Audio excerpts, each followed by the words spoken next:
Hello there. So, somewhere right now, two people are arguing about you. Genuinely arguing. And you're not even in the room. You didn't light this fire. You don't even know it's burning. I'm Emma, and I have to walk you through the whole scene before I tell you what it actually means.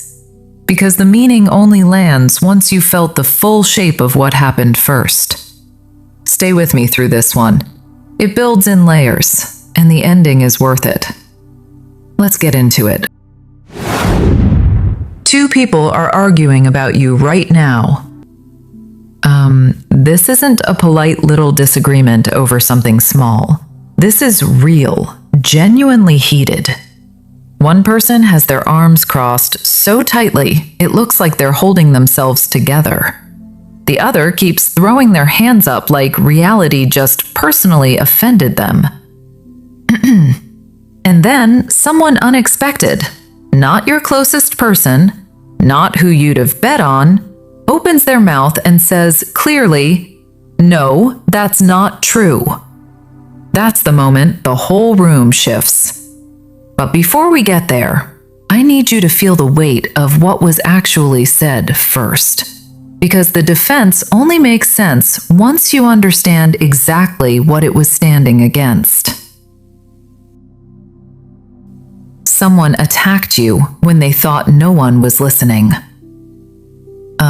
This is what happened first. The actual attack, not the rescue. Someone said something about you, confidently, almost rehearsed, like it had been sitting in their chest for weeks, waiting for the right audience. The first thing out of their mouth was that you think you're better than people. That how you carry yourself reads as arrogance. That you make people feel small just by being near them.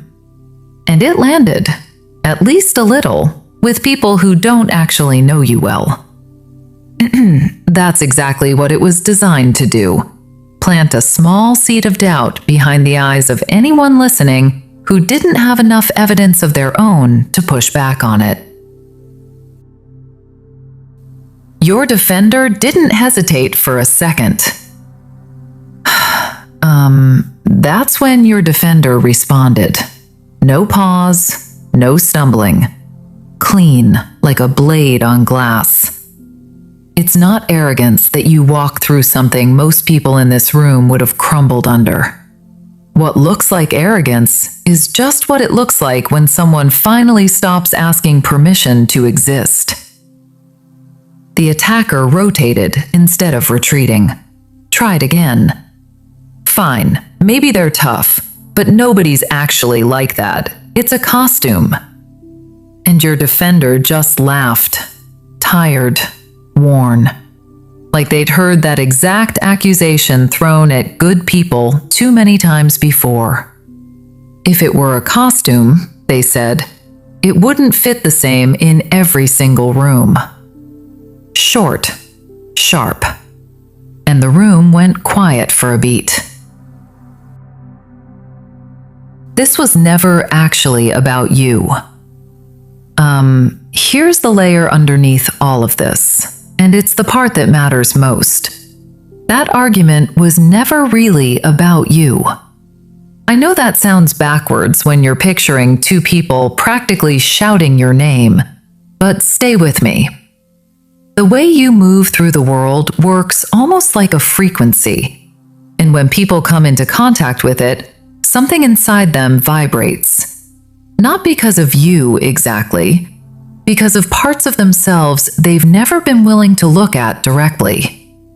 The person who attacked you wasn't reacting to who you actually are. They can't see you clearly enough for that. They were reacting to what your existence stirred up in them. You became proof of a choice they regret.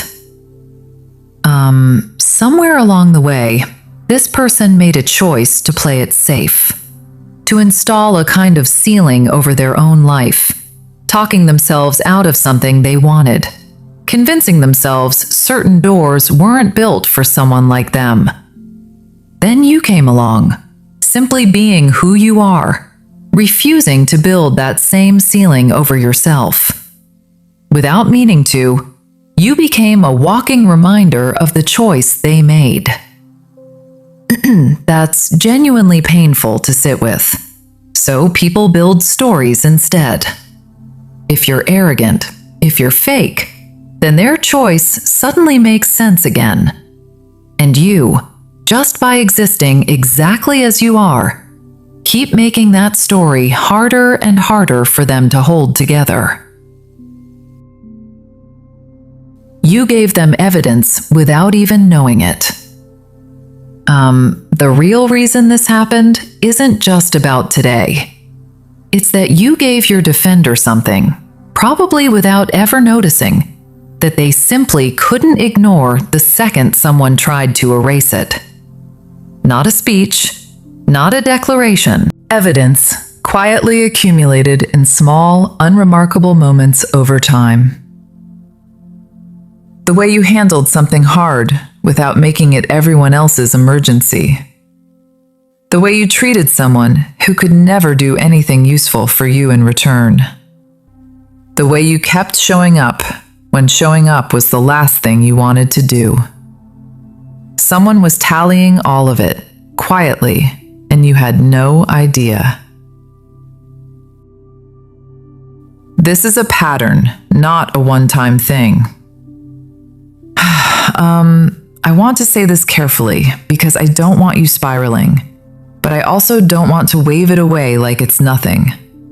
This isn't the first room this kind of thing has happened in. It's been living in hallway murmurs, in text threads, in offhand comments dropped when your name lingered a little too long. That strange chill you felt from someone you thought was solid. That quiet rearrangement of a group you used to fit into easily. Some of that traces straight back to someone quietly constructing a version of you that doesn't actually exist. You're allowed to feel genuinely angry about that. Not forever, just for one honest moment. Someone used your own trust against you. For some of you, this person wasn't a stranger. It was someone you let close, someone you trusted with real things. And what makes this particular kind of hurt cut so deep is that they used real information, something true and vulnerable you handed them in a moment of trust, and warped the context around it until it looked damning. That's not a misunderstanding. That's a specific, deliberate kind of cruelty. And I'm not going to tell you that you owe anyone forgiveness on any particular timeline. That belongs entirely to you. Your gut knew before your mind caught up. For others of you, this is vaguer, just a feeling, a low hum that something shifted around certain people and you couldn't explain why. You went back through every interaction looking for what you did wrong and came up empty because there was nothing to find. That shift had nothing to do with you. Everything to do with what was being whispered into someone else's ear. And the part of you that sensed it before your mind built a theory around it, that part was right from the very first second. You are not too sensitive. You are not reading into things. You are perceptive, and that difference matters enormously. The hidden conversation is becoming visible now. There's a real shift happening in the energy around you right now. The kind that pulls the curtain back on things that were built to stay hidden. Whatever's been operating quietly backstage is starting to be spoken aloud. The private version of you someone constructed assumed it would stay safely tucked away, never tested. It's being tested now. Something's coming in the next several days. A real turning point. Not about your public image, but about what gets said about you in kitchens, in group chats, in inner circles. That's exactly the territory getting exposed right now, and it's not holding up well under fresh air. You didn't have to defend yourself. Your truth did. There's something genuinely moving about being defended when you weren't even there to witness it. You didn't ask for it. You didn't know it was happening. You couldn't perform for it or smooth over a single detail. You weren't in the room. And because you weren't there, the only thing representing you was the plain truth of who you actually are, observed over time by someone who'd genuinely been paying attention. That's not armor you built on purpose. It's simply who you are, demonstrated consistently enough that someone else was willing to stand behind it publicly, without a script. You are not broken. They are. And your defender isn't some flawless hero either, by the way. They're protecting something for themselves, too. Proof that decent people don't always get punished for staying decent. Proof that consistency actually means something. You're the one real thing they've had to hold on to, and that matters to them personally, not just as your reputation, but as their own hope. So two people stood in a room saying your name, and neither one was actually talking about you. They were talking about what your existence made them feel. You didn't cause it, and you don't have to do anything about it now. You already did the only part that was ever yours. You kept being exactly who you are. So that's your reading today. If this landed for you, drop a comment and let me know. I read every single one. This one stayed with me a little too, honestly. Like this video, subscribe if you're new here, and I'll see you very soon in the next reading. Sending you so much love. Bye.